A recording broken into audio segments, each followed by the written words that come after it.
Hello student, हम cover कर रहे हैं 10th क्लास की फिजिक्स और इसमें हमारा चैप्टर चल रहा है इलेक्ट्रिसिटी। तो इलेक्ट्रिसिटी में हमने अभी तक ओम्स लॉ तक कवर कर लिया है। आज हम इससे आगे के टॉपिक कवर करेंगे। ठीक है, तो चलिए स्टार्ट करते हैं आज की वीडियो।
तो आज का जो हमारा टॉपिक होगा वो होगा electrical resistance.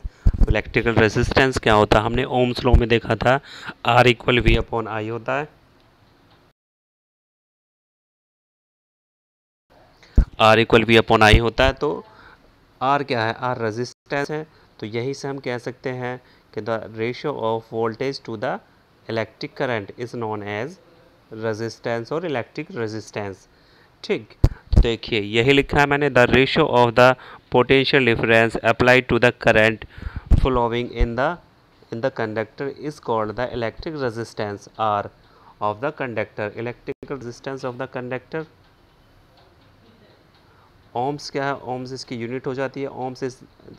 Ohms is denoted by symbol, ये ग्रीक सिंबल होता है जिसे हम ओमेगा कह देते हैं, which is a Greek letter. ठीक, इसके बाद हम ओम्स की परिभाषा देंगे, ओम की डेफिनेशन देंगे।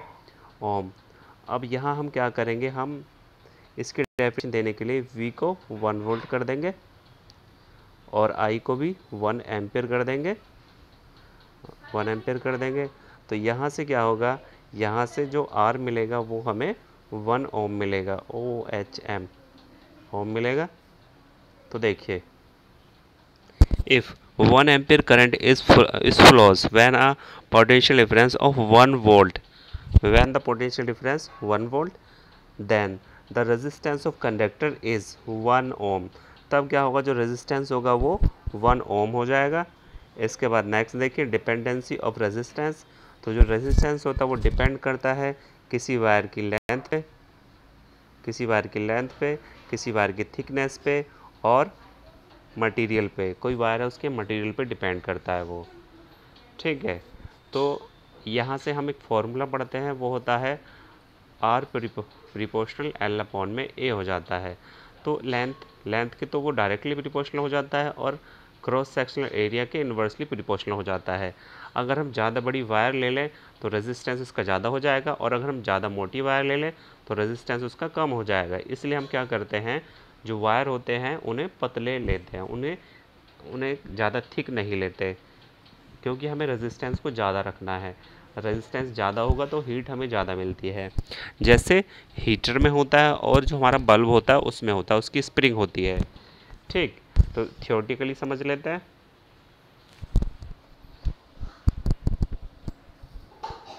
देखिए, एटा एट अ कांस्टेंट टेम्परेचर, ये कांस्टेंट है, एस यहाँ से गायब हो गया तो आप ठीक कर लेंगे। At a constant temperature the resistance of conducting wire depend upon the following factor. On length of the wire, resistance of a wire is directly proportional to its length। obviously longer the wire greater the resistance। जब directly proportional होगा तो ज़्यादा लंबा wire होगा, उसका resistance भी ज़्यादा हो जाएगा। On the thickness of the wire inversely proportional to the area of its cross sectional. तो इन्वर्सली होता है, जैसे मैंने बताया था, on the materials of the wire the resistance of the wire of different materials of same length and same area of cross section are different। तो ये क्या है, ये डिपेंडेंसी हो जाती है।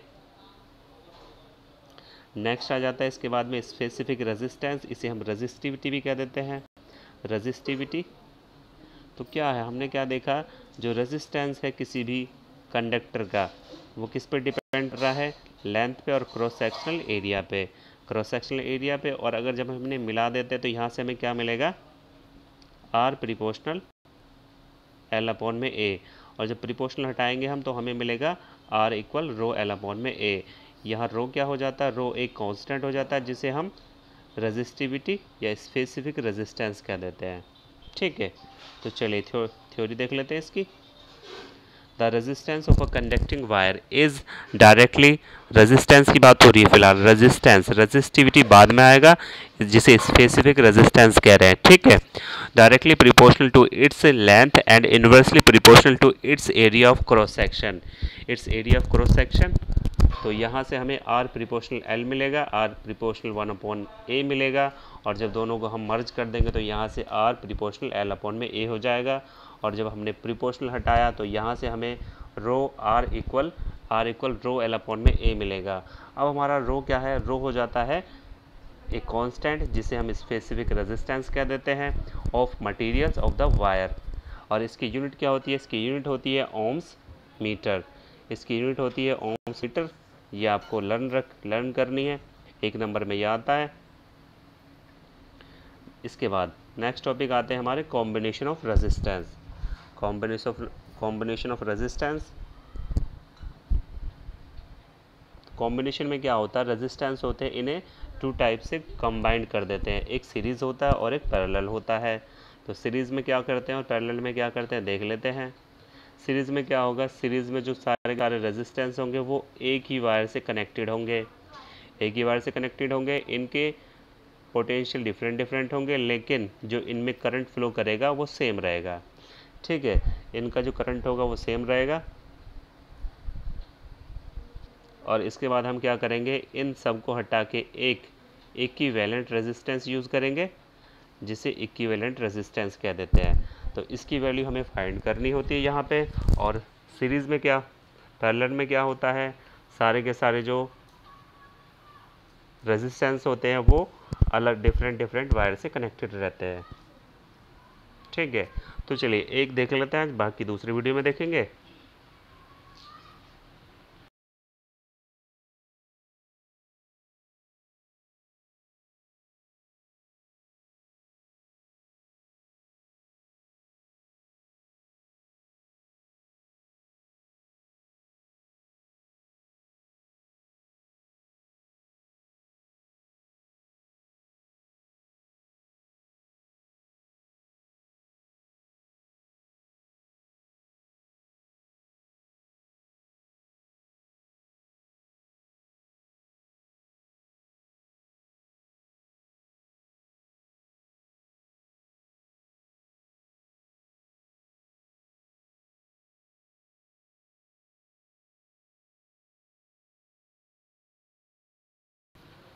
देखिए कॉम्बिनेशन ऑफ रेजिस्टेंस